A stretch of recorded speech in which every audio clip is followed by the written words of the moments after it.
Assalamualaikum, my name is Malaika. My topic is transcription in prokaryotes. सबसे पहले हम देखेंगे ट्रांसक्रिप्शन। ट्रांसक्रिप्शन वो प्रोसेस है जिसमें डीएनए के कॉपिंग सेगमेंट से आरएनए बनता है। मतलब डीएनए से आरएनए सिंथेसिस के प्रोसेस को ट्रांसक्रिप्शन कहते हैं और इस कॉपी को मैसेंजर आरएनए कहते हैं जो सेल न्यूक्लियस से निकल के साइटोप्लाज्म में एंटर हो जाती हैं।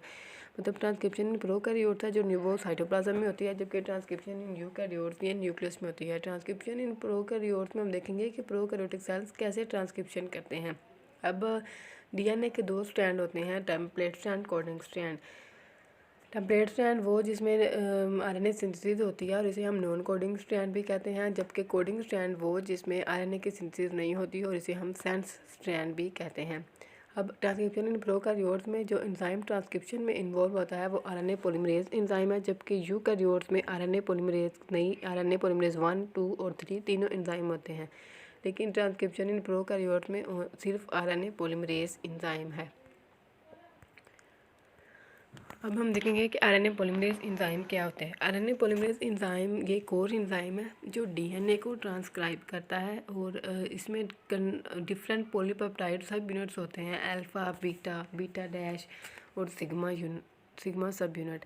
अब ये इस देखें alpha 2, beta, beta dash, sigma, इस फॉर्म को हम होलो एंजाइम का नाम देते हैं। ये आरएनए पॉलीमरेज एंजाइम है। अब ट्रांसक्रिप्शन इन प्रोकैरियोट्स के 3 स्टेप्स हैं, मतलब 3 फेजेस में ट्रांसक्रिप्शन होती है प्रोकैरियोट्स में, इनिशिएशन, इलोंगेशन, टर्मिनेशन।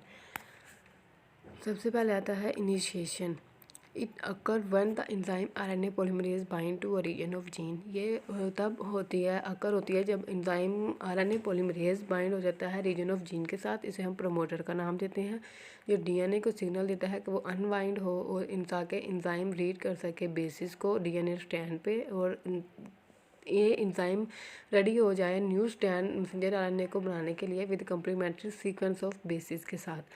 अब in case of E coli promoter consist of 2 conserved sequence 5 to 3 position TTGACA। इस सीक्वेंस को हम 35 रीजन पे ये बेसिस होती हैं, जबकि TATAAT ये सीक्वेंस न्यूक्लियोटाइड सीक्वेंस 10 रीजन पे होता है, जिसे हम प्राइमो बॉक्स भी कहते हैं। अब प्राइमो बॉक्स क्या है कि ये contain 6 nucleotide located 8 to 10 nucleotide the left of transcription site और 35 रीजन ये सेकंड न्यूक्लियोटाइड सीक्वेंस है जो लोकेटेड 35 पोजीशन पे होता है, जो कि लेफ्ट ऑफ ट्रांसक्रिप्शन साइड पे। दोनों लेफ्ट पे होते हैं, लेकिन एक 10 पोजीशन पे और एक 35 पोजीशन पे। अब हम ये देखेंगे कि डीएनए जो डबल स्ट्रैंड है होलोएंजाइम बाउंड डीएनए स्ट्रक्चर को हम क्लोज कम्प्लेक्स कहते हैं, जबकि होलोएंजाइम अनबाउंड डीएनए स्ट्रक्चर को हम ओपन कम्प्लेक्स कहते हैं। ये डायग्राम भी आप देख सकते हैं। जब RNA polymerase enzyme sigma factor के साथ दोनों आके बाइंड होते हैं तो ये प्रोमोटर रीजन स्टार्ट होता है, जिसमें डीएनए के दोनों स्ट्रैंड अलग हो जाते हैं। जो प्रोमोटर के साथ ये आरएनए पॉलीमरेज एंजाइम में सिग्मा फैक्टर आके अटैच होते हैं और डीएनए के दोनों स्ट्रैंड्स अलग हो जाते हैं। Next elongation. Elongation once the promoter region has been recognise. Promoter region तब रिकॉग्नाइज होता है by sigma factor of holo enzyme the enzyme bind to synthesis RNA sigma factor is release. Elongation में होता है कि इसमें आरएनए सिंथेसिस का process होना होता है। इसमें एंजाइम आता है जो आरएनए पॉलीमरेज के साथ ज्वाइन होता है। आरएनए पॉलीमरेज एंजाइम आता है जो कि सिग्मा फैक्टर के साथ ज्वाइन होता है और आरएनए सिंथेसिस स्टार्ट हो जाती है। इसमें किसी प्राइमर की ज़रूरत नहीं होती। आरएनए पॉलीमरेज है जो ये अनबाउंड डीएनए स्ट्रैंड को रीड करता है और मैसेंजर आरएनए मॉलिक्यूल को बनाता है कम्प्लीमेंट्री बेस पेयर्स को यूज़ करते हुए। अब यहाँ पे एडेनिन, इस प्रोसेस में एडेनिन डीएनए में बाइंड होता है to an uracil in the RNA.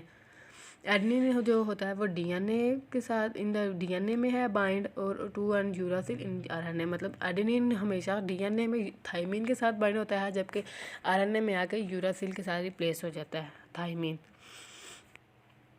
Next ये इसकी डायग्राम में भी आप देख सकते हैं। नेक्स्ट है टर्मिनेशन। टर्मिनेशन एंडिंग पॉइंट है ट्रांसक्रिप्शन का, जो अगर होती है when RNA polymerase crosses a stop sequence in the gene. This messenger RNA strand is complete and detach from DNA. Prokaryotes में सिग्नल जो टर्मिनेशन में सिग्नल है वो 2 फॉर्म्स में होता है, आरएचओ इंडिपेंडेंट और आरएचओ डिपेंडेंट। मैकेनिज्म मतलब इसमें जो टर्मिनेशन होती है वो दो तरह होती है, आरएचओ डिपेंडेंट मैकेनिज्म और rho independent mechanism. Rho dependent mechanism हुआ जिसमें स्पेसिफिक प्रोटीन होती है, आरएचओ प्रोटीन, जो बाइंड होती है आरएनए के साथ और एक्ट एज एटीपीएस एक्ट करती है, वो ट्रांसक्रिप्शन टर्मिनेट हो जाती है, आरएनए रिलीज हो जाता है। जबकि आरएचओ इंडिपेंडेंट में ये आरएचओ प्रोटीन नहीं होती, इसमें पैलेंड्रोम्स बनते हैं। आरएचओ इंडिपेंडेंट में पैलेंड्रोम्स बनते हैं, जिसका मतलब यह है कि अगर हम वर्ड्स को उल्टा देखें या सीधा देखें तो ये हमें एक जैसे ही नज़र आए। जैसे एग्जांपल है मैडम, और इसमें डीएनए टेम्पलेट बेस सीक्वेंस आता है जो RNA fragments hairpin like structure बनाते हैं और सिंथेसिस टर्मिनेट हो जाती है कम्प्लीमेंट्री बेसिस की वजह से। Region where the palindromes made called the termination region. जिस रीजन पे पैलेंड्रोम्स बनते हैं उस रीजन को हम टर्मिनेशन रीजन कहते हैं। आरएचओ डिपेंडेंट का तो जैसे मैंने आपको बता दिया कि इसमें आरएचओ प्रोटीन होती है जो एटीपीएस की तरह एक्ट करती है। अब in bacterial transcription and translation occur simultaneously, so the rho protein bind the RNA after translation has completed but transcription is still on.